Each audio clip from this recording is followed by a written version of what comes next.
अब ये कंपनी है और इसका उद्देश्य है भारत और भारतीयों का शोषण। उद्देश्य ही है किसी का समाज में, राष्ट्र में अगर नाम है और उस पर कोई एक नेगेटिव वीडियो आ जाए, 1 मिनट के अंदर मिलियन व्यूज। आर्मी के अधिकारी, सिविल सेवा के अधिकारी, जुडिशियल अधिकारी जो 500 रुपए से ऊपर जो वेतन पाते हैं वो सब व्हाइट होंगे, उनको तो हम वहां से ले आएंगे। लेकिन बाबू और चपरासी अगर हम वो भी वहां से लाएंगे तो इंग्लैंड में तो कोई बचेगा ही नहीं। बोले तब, बोले यार तब शिक्षा तो इनको देनी पड़ेगी। अंग्रेजों के बीच लड़ाई हो गई, लड़ाई मतलब मनमुटाव हो गया, 2 गुट बन गया।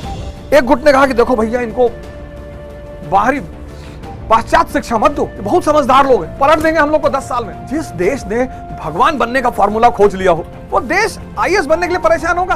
और यहीं से हुई मॉडर्न एजुकेशन की शुरुआत, और यहीं से शिक्षा का उद्देश्य हो गया सेवक बनना। यानी भारत की एजुकेशन पॉलिसी इतनी मस्त रही होगी कि पूरी दुनिया, जैसे आज पूरी दुनिया अमेरिका जाना चाहती है, ऐसे किसी जमाने में पूरी दुनिया भारत आना चाहती थी। क्योंकि विद्या का जो काम है वो है विवेक को पैदा करना। ये इतनी बड़ी शक्ति है।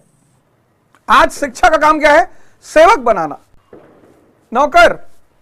जो देखो 95% लोग आज इस देश में नौकरी करने के लिए पढ़ते हैं। नौकरी करना बुराई नहीं है, बहुत अच्छा है, लेकिन नौकरी करने के लिए पढ़ना यह बुराई है। हम मिडिल क्लास के लोग, हमें तो शुरुआत ही नौकरी से करनी पड़ी। नौकरी करना बुराई नहीं है, नौकरी करने के लिए पढ़ना बुराई है। अब 1757 ईस्ट इंडिया कंपनी का भारत पर कब्जा हो गया। कंपनी जैसे रिलायंस कंपनी है, ऐसे ईस्ट इंडिया कंपनी, इसका भारत पर कब्जे की शुरुआत, बंगाल पर कब्जे की शुरुआत। 1830 तक पहुंचते 1830 तक पहुंचते एक भारत के एक बहुत बड़े भूभाग पे, लार्ज पार्ट ऑफ इंडियन सब कॉन्टिनेंट पर इसका कब्जा 1830।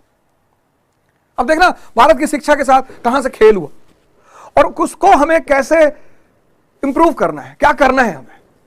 तो 1757 से भारत पर कब्जे की शुरुआत, 1830 कंपनी का भारत के एक बहुत बड़े भूभाग पे कब्जा। अब 1765 में इन्होंने बंगाल, बिहार, ओडिशा पे कब्जा कर लिया।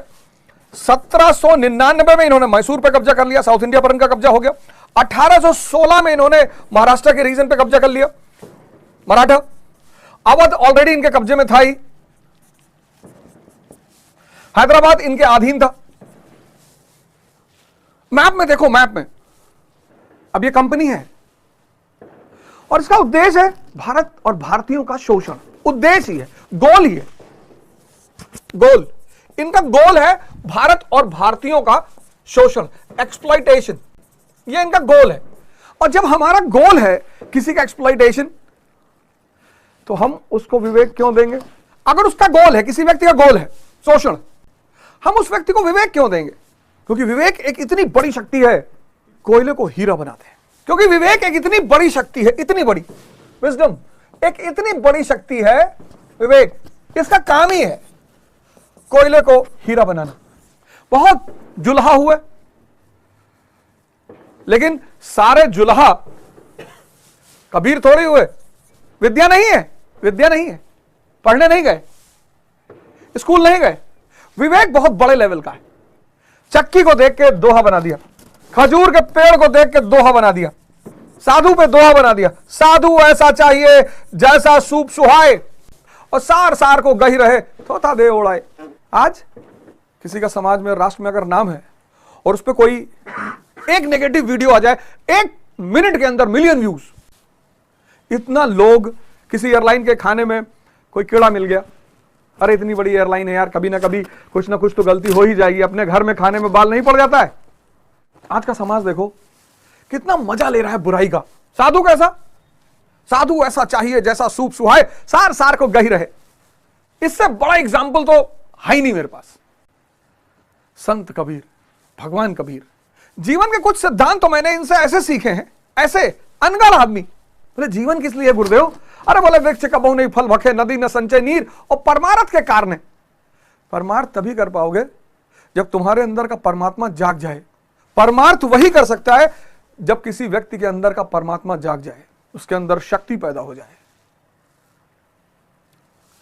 अब कंपनी को 1830 के बाद जब इतने बड़े भूभाग पे उसका कब्जा हो गया, तो कंपनी के सामने एक चुनौती यह थी, ईस्ट इंडिया कंपनी के सामने 1830। अब उसके सामने चुनौती यह है कि यार बाबू और चपरासी तो हम इंग्लैंड से ला नहीं सकते, अधिकारी तो हम इंग्लैंड से सारे ले आएंगे, आर्मी के अधिकारी, सिविल सेवा के अधिकारी, जुडिशियल अधिकारी, जो 500 रुपए से ऊपर जो वेतन पाते हैं वो सब व्हाइट होंगे, उनको तो हम वहां से ले आएंगे। लेकिन बाबू और चपरासी अगर हम वो भी वहां से लाएंगे तो इंग्लैंड में तो कोई बचेगा ही नहीं। बोले तब, बोले यार तब शिक्षा तो इनको देनी पड़ेगी। तो अंग्रेजों के बीच लड़ाई हो गई, लड़ाई मतलब मनमुटाव हो गया, दो गुट बन गया। एक गुट ने कहा कि देखो भैया, इनको बाहरी पाश्चात्य शिक्षा मत दो, ये बहुत समझदार लोग हैं, पलट देंगे हम लोग को 10 साल में। जिस देश ने भगवान बनने का फॉर्मूला खोज लिया हो, वो देश आईएएस बनने के लिए परेशान होगा, नौकरी पाने के लिए परेशान होगा, आईएएस बनेगा, परेशान क्यों होगा वो? 1835 में आया मैकाले का declaration, modern education in English medium, और यहीं से हुई मॉडर्न एजुकेशन की शुरुआत। और मैकाले ने कहा कि इनकी सबसे बड़ी ताकत है इनकी गुरुकुल, छीन लो, बंद करा दो, खत्म कर दो। और यहीं से शिक्षा का उद्देश्य हो गया सेवक बनना। यही वो समय है जब शिक्षा ने एक बड़ा ही गलत रास्ता अख्तियार कर लिया। शिक्षा क्या बनाएगी? सेवक।